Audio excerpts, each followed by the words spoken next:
शब्दों को कोई स्पर्श नहीं कर सकता,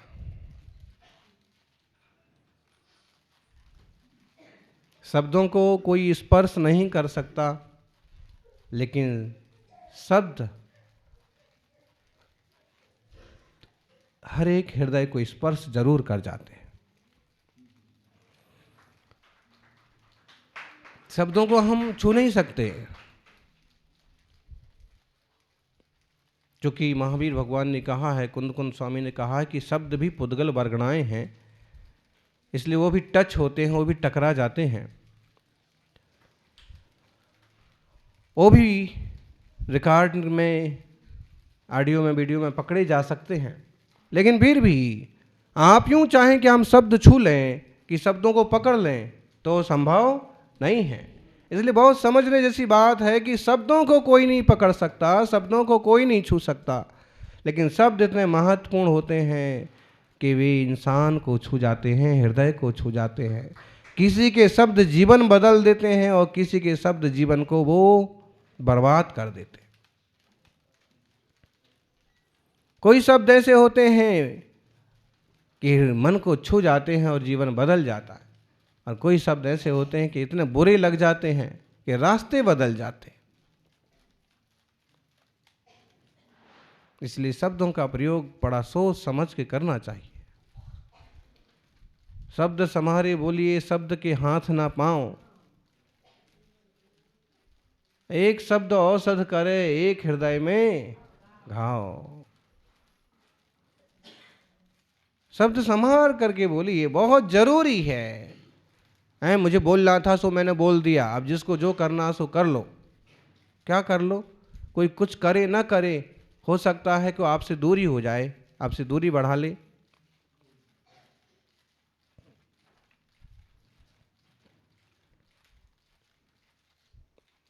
तो सोच समझ करके, विचार करके, विवेक से प्रयोग करिए। ये बहुत अपूर्व संपत्ति है कि आपके शब्द किसी के मन को छू जाएं तो आपका दीवाना हो जाए, हमेशा आपकी बात मानने को तैयार हो जाए, हमेशा आपकी पद चिन्हों पर चलने को तैयार हो जाए, आपका साथ देने को तैयार हो जाए। और कभी चुभ जाएं तो अपने साथ वाले लोग भी दूर हो जाएं। तुमने मुझे ऐसे बोला है, मैं ऐसे कहा है, इसलिए मैं तुमसे बात नहीं करूंगा। बहुत महत्वपूर्ण है। शब्दों का ही तो खेल है। जो लोग जीतते हैं वो भी शब्दों से जीतते हैं, और जो लोग हारते हैं वो कहीं ना कहीं शब्दों में चूक जाते हैं, जो हार जाते हैं।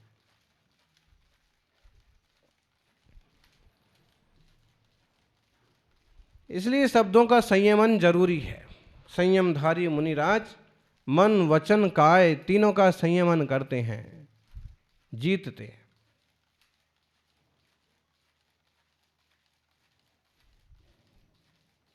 सम्यक दर्शन ज्ञान चरित्र को स्वीकार करके, रत्नत्रय को धारण करके और संयम प्राप्त करते हुए, बढ़ाते हुए कैसे हो जाते हैं वो? जिन्होंने शब्द को जीता, जिन्होंने मन को जीता, जिन्होंने वचन को जीता। मोक्ष मार्ग पर हम क्यों बढ़ रहे हैं? आत्मशुद्धि के लिए, पूर्णता के लिए, आत्म कल्याण के लिए। ध्यान रखने की बात है, हमारा लक्ष्य क्या है? मोक्ष। और जब हमारे मन का, हमारे जीवन का लक्ष्य मोक्ष है, शुद्धि है, आत्मसिद्धि है, तो बाकी सारी चीजें गौण हो जाती हैं, व्यर्थ हो जाती हैं। जिस तरह से हमारी आत्मा शुद्ध हो, हम उस मार्ग पर दृढ़ता से चलेंगे, बढ़ेंगे। फिर क्या मिला कि क्या नहीं मिला, कि क्या हुआ कि क्या नहीं हुआ, वो सारी चीजें महत्वहीन है। ये हमारा निर्णय है, ये हमारा निर्णय है। इस पर हम ही अमल करेंगे और हम उस तरह के बाधक तत्वों से खुद की सुरक्षा करेंगे जो आश्रव बंध में कारण बनते हैं। मुनिराजों के संबंध में बहुत अच्छा श्लोक कहा है गुणभद्र स्वामी ने 120 नंबर आत्मानुशासन में। प्राग प्रकाश प्रधानः स्यात् प्रदीप इव संयमी पश्चात्ताप प्रकाशाभ्याम भास्वा निविहि भासताम। जो संयमी जीव होते हैं, जो प्रज्ञावान विवेकी संयमधारी मुनिगण त्यागी व्रती होते हैं, उनके संबंध में एक बात कही है कि शुरू शुरू में तो दीपक के समान होते हैं। कैसे होते हैं? प्रदीप एवं संयमी। कैसे होते हैं? दीपक के समान। क्यों होते हैं दीपक के समान? बोलो बोलो भाई। प्रदीप, दीप, दीप के समान क्यों होते हैं? प्रदीप एवं संयमी। देखो, दीपक के समान इसलिए कहा कि शुरू शुरू में जब दीक्षा लेते हैं, जब संयम लेते हैं और जब महीनों महीनों सालों सालों शास्त्रों का अभ्यास करते हैं तो गुरु से सीखते हैं, अपने से बड़े ज्येष्ठ मुनि से, विद्वान से सीखते हैं, दूसरी माता जी से सीखते हैं, कोई योग्य विद्वान मिल गया उससे सीखते हैं। तो क्या करते हो? यहाँ से सीखते हैं, यहाँ दूसरों को थोड़ा बहुत बताते भी हैं कि भाई ऐसा मार्ग है, आज मैंने ये सुना था, आज मैंने ये सीखा है। और ऐसे करते हैं जैसे दीपक। दीपक इतना सा घी दूसरे से लेता है, बाती लेता है और जलता रहता है, खुद प्रकाशमान होता है और दूसरों को भी प्रकाश जैसे बांटता रहता है। बराबर? कितना बढ़िया उदाहरण दिया। प्रारंभ में यही होता है कि सामान्य सा ज्ञान होता है, सामान्य सा बोध होता है, और कोई गलत रास्ते जाता है, अगर उसे समझाने की इच्छा है तो छोटे त्यागी व्रती भी समझाने लगते हैं कि देखो ये ठीक नहीं है, ये अच्छा नहीं है। वो दीपक के समान होते हैं। कैसे? दूसरों से लिया है, गुरुदेव से लिया है, इनसे लिया है, दीपक ने घी तेल इनसे लिया है, उनसे लिया है, जल रहा है, खुद को प्रकाशित कर रहा है, दूसरों को भी कर रहा है। इसलिए क्या कहा? प्राग प्रकाश प्रधानः स्यात् प्रदीप इव संयमी पश्चात्ताप प्रकाशाभ्याम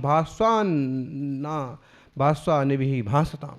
और जब वही तपस्या कर करके पूरी तरह से निखर जाता है, अवधि ज्ञान मन पर ज्ञान पा लेता है, केवल ज्ञान पा लेता है, तो प्रकाश भी देता है, प्रताप भी देता है, पश्चात्ताप प्रकाशाभ्याम, ताप भी देता है, प्रकाश भी देता है, सूरज के समान भास्वान होता है।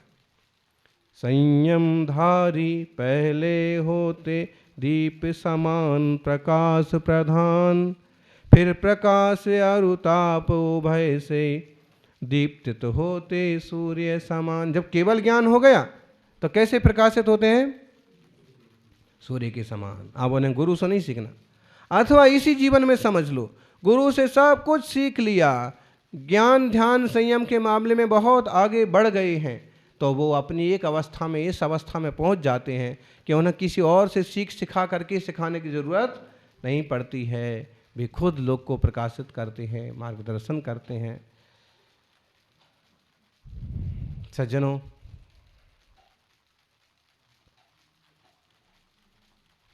बहुत महत्वपूर्ण है ज्ञानार्जन और ज्ञान का प्रकाशन।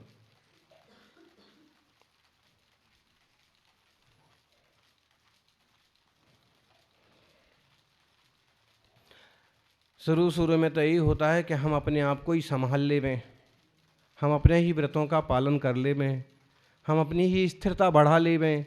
यही सबसे बड़ी जिम्मेदारी होती है कि हम डटे रहें। हमने जो व्रत लिए हैं, जो संयम लिए हैं, उन पर हम डटे रहें शुरू शुरू में। और जैसे जैसे आप परिपक्व होते गए, जैसे जैसे संभलते गए, तो फिर हम दूसरों को भी मार्गदर्शन कर सकते हैं। और अगर मालूम पड़ा कि खुद ही स्थिर नहीं हो पा रहे हैं, खुद ही चंचल हैं, खुद ही इंद्रिय विजय नहीं हो पा रहा है, महाव्रत नहीं हो पा रहे हैं, तो फिर क्या करेंगे? मुश्किल है। सूरज तो ऐसा होता है कि सबको प्रकाशित करता है, पहले खुद भी प्रकाशित हो चुका है, इसलिए वो वैसे बनने का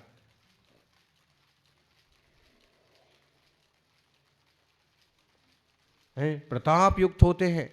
देखिए छोटे छोटे साधक आते हैं, 10 साल 20 साल 25 साल 30 साल 50 साल गुरु के चरणों में रह के प्रतापी हो जाते हैं, अत्यंत तेजायमान हो जाते हैं।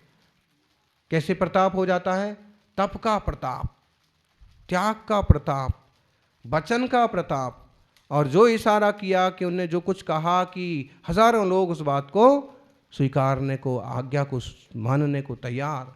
जहाँ वो उपस्थित हैं मंत्री संतरी नेता सब दौड़े दौड़े उनके प्रताप से चले आते हैं, उनके प्रताप से ढेरों काम बनते चले जाते। ऐसे साधना का जबरदस्त प्रभाव होता है। ज्ञानियों की दीपक से जो तुलना की है, उसी बात को और स्पष्ट कर रहे हैं 1 to 1 श्लोक नंबर 121 आत्मानुशासन। दीपक सम हो ज्ञानी, ज्ञान चारित्र से भास्वर होते हैं। कर्म रूप का जल को बमते, सपर प्रकाशक होते हैं। दीपक के समान होते हैं ज्ञानी। बोलो ज्ञानी कैसे होते हैं? ज्ञानी कैसे होते हैं? दीपक के समान होते हैं। ज्ञान चारित्र से स्वयं भास्वर हैं और दूसरों को भी ज्ञान चारित्र से भाषित करते हैं। और क्या करते हैं? वो कर्म रूप काजल का वमन करते हैं। और क्या करते हैं? स्वापर को प्रकाशन करते हैं। देखिए आप, दीपक जलता है, पूरी दीपक की उपमा दी है एक अच्छे त्यागी को, एक तपस्वी को, एक संयमी को। एक दीपक जलता है, दीपक जलता है तो क्या होता है? क्या होता है? अरे दीपक जलता है तो अकेला प्रकाश नहीं होता है। प्रकाश है, अरे भाई प्रकाश होता है और अंधकार मिटता है, और भी कुछ होता है। प्रताप भी थोड़ा सा होता है उसका कि अगर उसके पास उंगली लेके जाओ तो गर्म लगने लगता है, लेकिन और भी कुछ होता है, धुआं निकलता है। और इसको उपमा को कैसे साधा कि जो संयमी त्यागी व्रती ज्ञानी मुनि, वह निरंतर ज्ञानाभ्यास से, निरंतर तप के द्वारा कर्म रूप पुंज को जलाता है। और जब ये कर्म जलते हैं तो धुआं निकलता है। निर्जरा का ऐसे ही दीपक, दीपक क्या करता है? संग्रहित जो स्नेह है ना, राग है ना, तेल है ना, उसे जलाता जाता है, धुआं निकलता जाता है। ऐसे ही तपस्वी स्नेह को, राग को, द्वेष को जलाता जाता है और निर्जरा होती जाती है। ऐसे करता है। यह ज्ञानवान जीव दीपक के समान होकर ज्ञान और चारित्र से दैदीप्यमान होता हुआ कर्म रूपी कज्जल को वमन करता है, बाहर निकालता है और स्वपर को प्रकाशित करता है। विचार करना आप कितने दीपक बन गए हैं? आप कितने दीपक रूप में प्रकाशित हो रहे हैं? त्यागी दीपक के समान है। ऐसा तो नहीं कि बुझे हुए दीपक के समान हो, ऐसा तो नहीं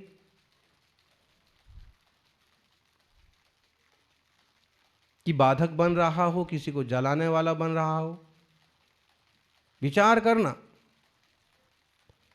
त्यागी अपने आप में दीपक के समान है। वो अपने त्याग से मार्ग प्रदर्शन करता है, वो अपनी शांति से, वो अपने मौन से, कि कभी बोलने लगे तो अपने वचनों से, कि अपनी साधना से लोगों को उस तरह से आपो आप प्रकाशित और प्रेरित करता है।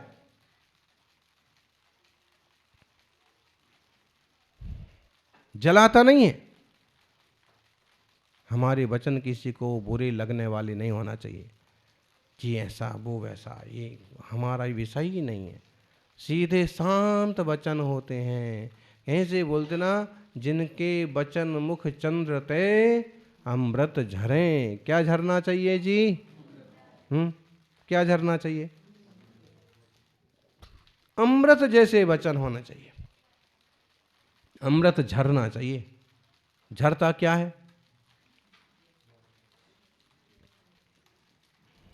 क्या झरता है? हम देख लो, आप किसी किसी के वचन ऐसे होते हैं एकदम बिल्कुल कि कान बहरे पड़ जाएं, सुन्न पड़ जाएं। भाई क्या बोल दिया भाई, ये कोई बोलने की बात है? इस ढंग से बोला जाता है? ठीक है, कौन क्या कर रहा है उनका वो जानो, लेकिन ज्ञानी, त्यागी, संयमी इस तरह के झंझट में नहीं जाता है। और अगर इस तरह के लोगों को भी संबोधित करे तो ऐसे नपे तुले सीधे मीठे शब्द होंगे कि उसे समझ में भी आए और उसका जीवन भी बदले।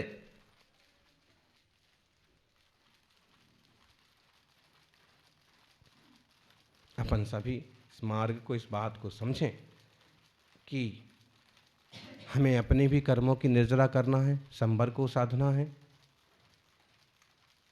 और अगर हमारे आसपास कोई आते हैं तो उन्हें भी धर्म से, ज्ञान से प्रभावित करना है, प्रकाशित करना है।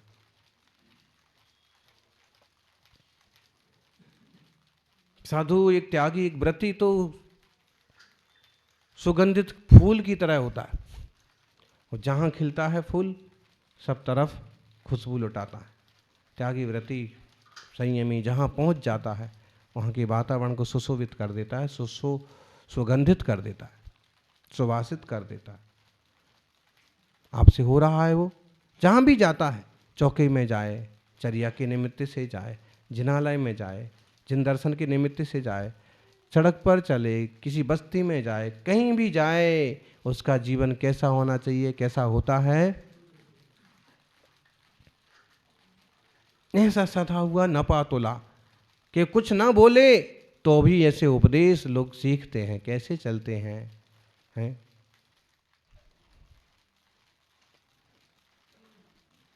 कैसे बैठते हैं?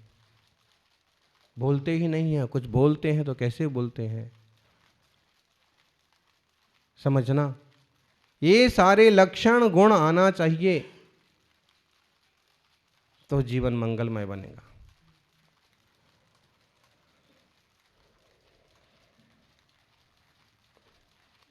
हम अपने ज्ञाता दृष्टा स्वभाव की दृष्टि करें और हमारी प्रवृत्ति से, कि हमारे वचन से, कि उपस्थिति से लोग भी इसी मार्ग को समझ पाएं, पकड़ पाएं। इस तरह का पुरुषार्थ करें। मंगलमय जीवन सबके मंगल में निमित्त बने, यही मंगल भावना।